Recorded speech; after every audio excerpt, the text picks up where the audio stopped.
Good morning, जय श्री महाकाल सगळ्यांना। आज परत बस घेऊन स्टोअरला निघाली आणि मग दिवसभराची कामं आवरल्यानंतर संध्याकाळी ते मला घ्यायला आलेले, कारण संडे आज त्याला सुट्टी असते सायन्सला, त्यामुळे त्याला घेऊन आलेले ते।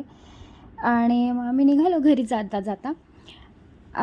मग मला हडपसरमध्ये जायचं होतं, कारण माझं उद्या एक इव्हेंट आहे, खूप इम्पॉर्टंट दिवस आहे माझ्यासाठी। त्यासाठी मला कानातले घ्यायचे होते, कारण बाकी सगळी तयारी झालेली, तेच राहिलेलं।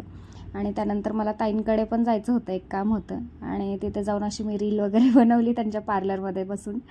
मला बरं वाटतं त्यांच्याकडे गेल्यानंतर, कारण त्या माझ्या एक मैत्रीणच आहेत खूप चांगल्या। आणि मग माझं सगळे कामं वगैरे आवरली त्यांच्याकडली जे पण होती, म्हणजे मला हँडवॅक्स करायचं होतं, क्लीनअप वगैरे आणि आयब्रोज वगैरे करायच्या होत्या, त्या सगळ्या केल्या। आणि खूप वेळ टाईम स्पेंड केला त्यांनी। मला नेल पॉलिश पण लावून दिली, कारण मला नेल पॉलिश नव्हती म्हणून नखांना। आणि मग तिथून घरी निघालो, 11:30 वगैरे वाजलेले। आता काही लोक म्हणतील की अर्धी रात्र बाहेर फिरत राहते, तर माझा नवरा माझ्यासोबत होता।